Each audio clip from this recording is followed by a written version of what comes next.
20. Yan ang bilang ng mga bagyong dumadaan sa Pilipinas taon-taon. Kaya nga tayo ang undisputed storm capital of the world.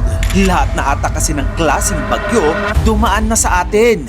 Pinakamaulan na bagyo, pinakamahangin na bagyo, pinakamagastos na bagyo. Kaya naman ngayong season ulit ng mga bagyo, kumapit ka. Dahil isa-isahin natin ang mga makasaysayang super typhoons dito sa Pilipinas. Unahin natin ang pinakamaulang bagyo sa kasaysayan, the 1911 Baguio Cyclone. Opo, hindi si Ondoy, hindi rin si Yolanda. Ang record holder ay ang bagyo na nangyari noong 1911 pa. Grabe yung pagbuhos ng ulan sa Baguio noon. Gaano karami? Around 2,210 millimeters of rain sa 3 araw lang and 15 hours. Para maintindihan mo, kapag sinabing 2,210 millimeters of rain, hindi ibig sabihin laki ito ng patak. Ibig sabihin, kung may malaking lalagyan ka sa labas at walang aagos na tubig, ang may ipon na tubig ay aabot sa 2.2 meters. Lagpas tao na yan. Lagpas pa sa height ng maraming basketball players. Parang bumuhos ng swimming pool sa Baguio. Next, pag-usapan naman natin ang pinakamahangin na bagyo sa kasaysayan dito sa Pilipinas. Ito ay ang bagyong Yolanda noong 2013. Si Yolanda, or internationally known as Haiyan, ay tumama sa Pilipinas noong November 8, 2013. Ayon sa mga international estimates, umabot siya around 315 kilometers per hour na may 1 minute sustained winds. Gaano kalakas yun?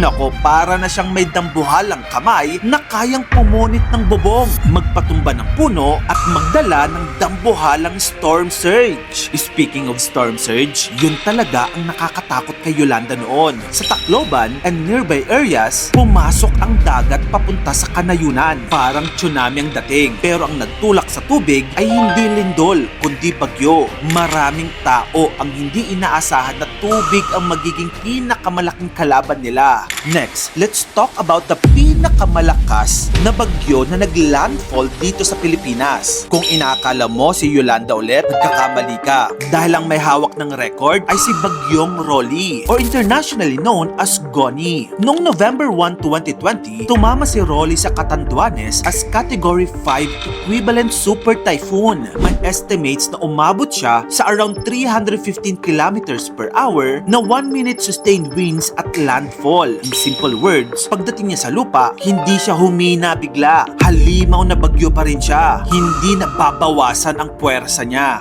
Full power pa din. Kaya kung si Yolanda ang pangalan na tumatak sa trauma ng Visayas, si Rolly naman ang record holder pagdating sa lakas habang tumatama sa lupa. Ngayon, pag-usapan naman natin ang bagyo na may pinakamahal na pinsala, o sa madaling salita, bagyo na may pinakamasakit sa bulsa ng bansa. Ang sagot, si Yolanda pa rin.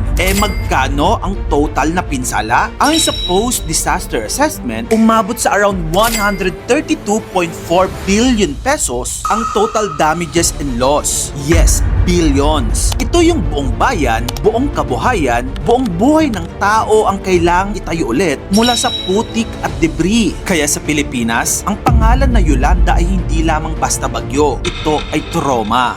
Next, pag-usapan naman natin ang pinaka-deadly na bagyo sa kasaysayan. Sa modern Philippine disaster records, Yolanda ang isa sa pinaka-nakamamatay. More than 6,300 people ang nasawi. Mahigit 1,000 ang missing naman. Pero importante ring banggitin si Bagyong Uring or Tropical Storm Thelma noong 1991. Hindi siya kasing lakas ng Yolanda. Pero sa Ormoc City, nagdala siya ng flash flood na kumitil ng mahigit sa 5,000 na katao. Ito ang nakakatakot sa Bagyong Uring. Hindi kailangang maging super typhoon para maging deadly. Minsan, sapat na ang maling lugar, matinding ulan, baradong ilog at bulok na flood control para puminsala ng libo-libong buhay.